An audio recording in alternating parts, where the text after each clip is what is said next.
κύριος Σαμαράς και οι συνεργάτες του, αφού είδαν και απείδαν ότι δεν μπορούν να πείσουν κανένα πια με τον φόβο του Brexit, της χρεοκοπίας, του πιστωτικού γεγονότος, τώρα προσπαθούν με απίστευτα ψεύδη να ξεγελάσουν κάθε ξεχωριστή κοινωνική κατηγορία. Πηγαίνουν στους αστυνομικούς και τους λένε αν βγει ο ΣΥΡΙΖΑ θα σας αποπλήσει και θα χάσετε τις δουλειές σας. Πηγαίνουν στους οπαδούς της ΑΕΚ και τους λένε αν βγει ο ΣΥΡΙΖΑ θα φτιάξετε γήπεδο.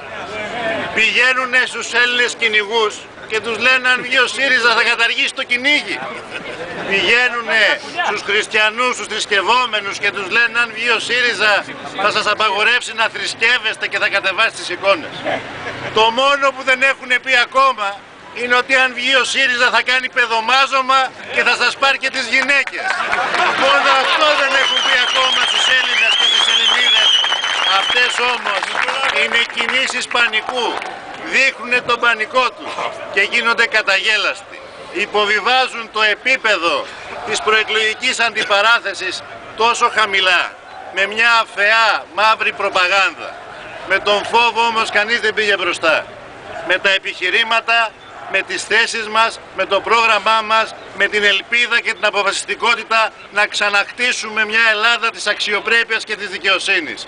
Και είμαστε βέβαιοι ότι αυτή η αποφασιστικότητα θα είναι καθοριστική, η ελπίδα θα θριαμβεύσει στις εκλογές 25 Γενάρη και όχι μόνο θα δώσει την νίκη στον ΣΥΡΙΖΑ, αλλά θα δώσει μια μεγάλη αυτοδυναμία στον ελληνικό λαό, στην Ελλάδα, να μπορέσει να είναι ισχυρή, να έχει ψηλά το κεφάλι και ο ελληνικός λαός με αξιοπρέπεια να διεκδικήσει ένα καλύτερο μέλλον.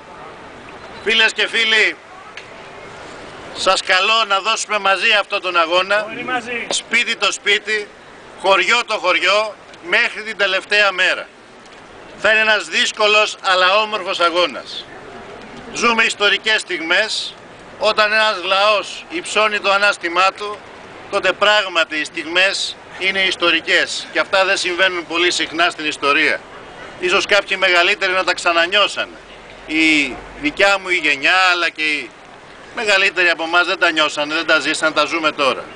Ας ζήσουμε αυτές τις στιγμές με πάθος, με αποφασιστικότητα, θα κερδίσουμε και θα το χαρούμε και όλοι μαζί θα δώσουμε τη μάχη και θα τα καταφέρουμε να ξαναχτίσουμε την Ελλάδα, να υπουλώσουμε τις πληγές, να δημιουργήσουμε συνθήκες αξιοπρέπειας για τη νέα γενιά, για τις νέες και τους νέους που εκδιώκονται από αυτή τη χώρα, για τους ηλικιωμένους που ζουν σε συνθήκες αναξιοπρέπειας, για τους ανθρώπους του μόχθου και της εργασίας. Θα τα καταφέρουμε. Γεια σας. Καλή δύναμη.